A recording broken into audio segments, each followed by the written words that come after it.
Welcome back on the Halftime Show as we're joined now by Jina DeRubbo, head coach of the W&J Presidents. Coach, thanks so much.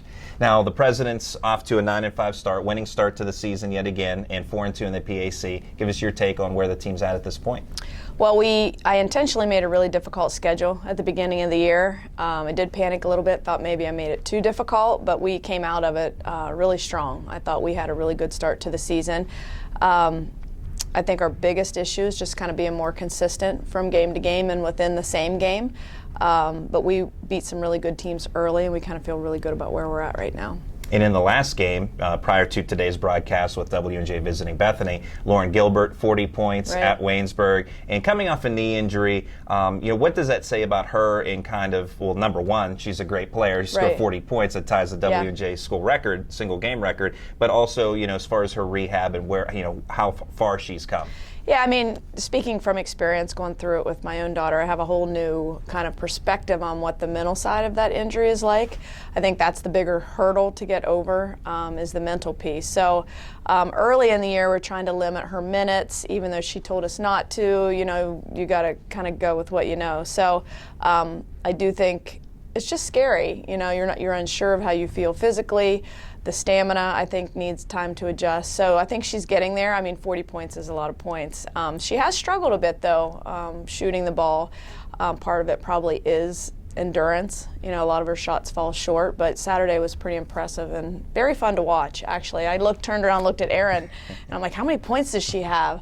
I had no idea it was almost 40 at that point, but it was pretty impressive. And a lot of great players have obviously come through W&J, so for her to match the school record speaks volumes. Among your talented players, Lauren Gilbert, obviously one of those, junior Ali Cito continues to impress, averaging 15 points, nearly 9 rebounds per game. How has she continued to progress? I think Ali is just very, very hard to guard. She gets really down on herself, so we continue to work with her on putting whole games together. It was really nice on Saturday to see her, not to see her struggle in the first half to score points, but that she overcame it.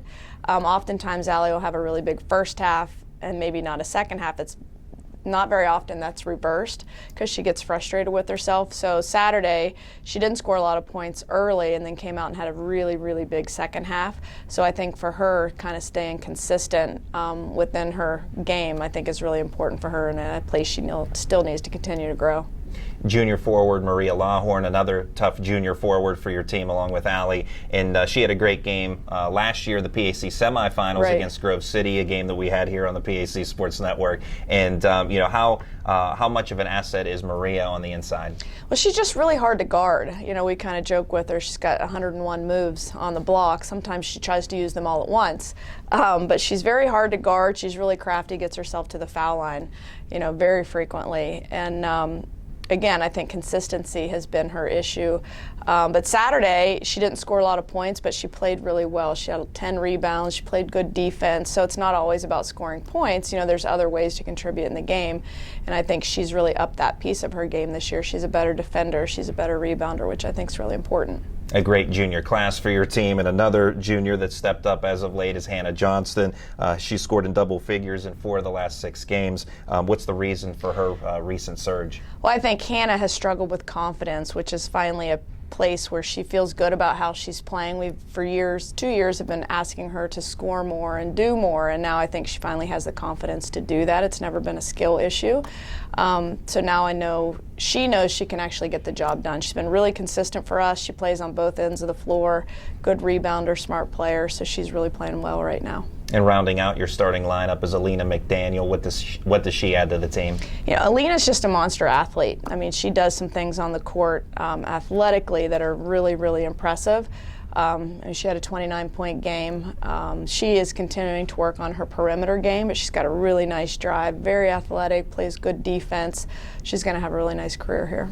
Both the men's and women's teams here at W&J have a great home record so far in newly renovated Salvetti Family Gymnasium. How great is it to be able to play in this renovated facility, and how has that rubbed off on the team and the players? Yeah, I mean, it's just fantastic. It's bright, it's shiny, it's new. We've been having some events in the gym, and it's just a really great atmosphere. We're super excited to have the facility that we have now. We've talked about it for years. It's going to help in recruiting, and just the overall atmosphere has been fantastic. And exciting times here at W&J, but also for the DeRubbo family. Your daughter Riley committing to Fordham University to play basketball. Tell us about your daughter, and you mentioned that she had to overcome a knee injury as well. So how far she's come, and I'm sure how proud you are of her. Yeah, I was very proud. I mean, she is a kid that put the work in. She came back in 6.5 months and just killed it. Our trainers here really helped her in her rehab, so that was, very nice of them. And Fordham, we're excited about it. It's really far away, but their staff is if there was a group of people that I felt very confident to leave my daughter with 7 hours from home, it would be them. They're great people and a great school, so we're excited about it.